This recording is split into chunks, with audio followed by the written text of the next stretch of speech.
A child's first day of school comes with much fanfare and much preparation. In fact, most parents spend the 5 years before kindergarten teaching their children the basics so they're ready for the academic career that lies ahead.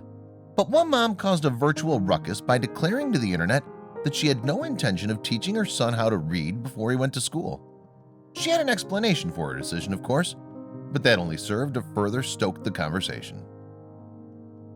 Hello, wonderful people. I'm Scott Leffler for WonderBot, and here is: this mom isn't teaching her 5-year-old how to read, and her reason has caused an internet backlash. Before we begin, make sure to smash that like button, subscribe to our channel, and click the notification bell for more amazing videos.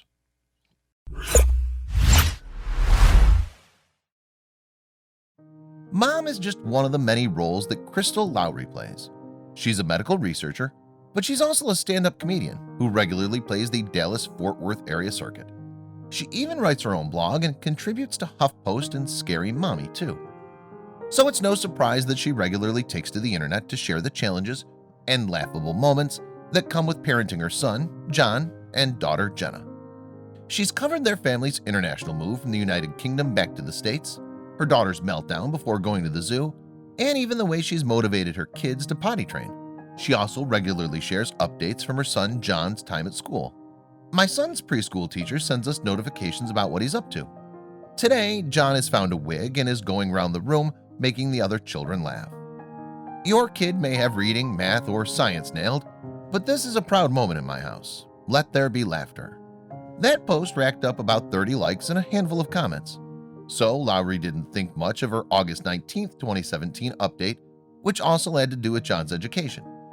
In it, she divulged the fact that she would not be teaching John to read before he started kindergarten. "I'm not teaching my preschooler how to read yet," she wrote at the top of her post. "Don't get me wrong, we read him books all the time. We've imagined ourselves in Willy Wonka's chocolate factory, and we're 170 pages into Harry Potter's Chamber of Secrets. We're teaching him to enjoy stories, to get lost in characters." Perhaps anticipating a negative reaction, Lowry immediately backed up her decision to not teach her son to read. "He's too busy learning other things," she wrote.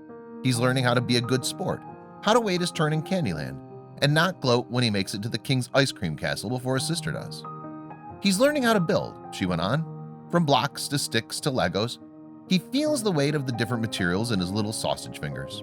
He examines the physical integrity of the various structures he's made." Lowry then said her son was dabbling in exercise as well as in taking care of the things all on his own. "He's learning how to be creative," she wrote, "how to draw his own picture books full of monsters, and how to construct an imaginary spaceship with Amazon boxes." By inspecting insects and flowers and watching thunderstorms, Lowry believed, her son had begun to understand ecosystems.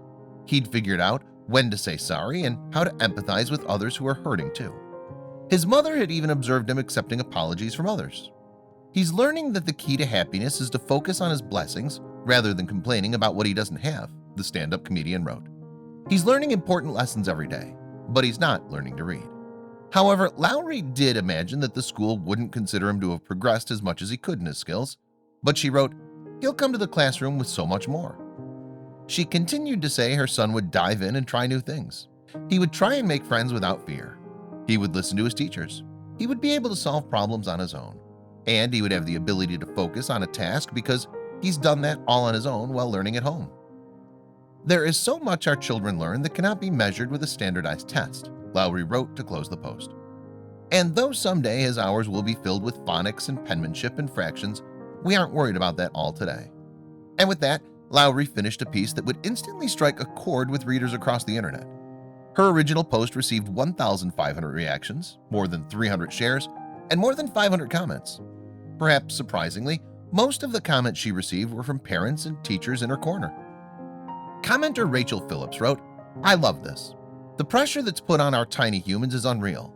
Can't a 5-year-old be a 5-year-old? I'm not trying to rush through these sweet, tender years. I also think it's more important to have a kind, well-behaved child." But not everyone was as kind to Lowry, especially when her words were republished on ABC News, Yahoo, and HuffPost, among others. Lowry reacted to the negativity on her personal blog. "It's incredibly satisfying to look at a headline that says, 'Mom isn't teaching son to read,' and jump to conclusions so that we can fancy ourselves better than that unfit mom on the internet. Wouldn't it be great to extend empathy to that mom instead?" she went on. "To assure her heart is in the right place, that she's done her research, that she's educated and has the best interest of her child in mind." It's easy to see that Lowry does indeed have her heart and mind invested in every decision she makes about her son, who will start kindergarten next year. At the end, we want to know your opinion about the story in the comments box below.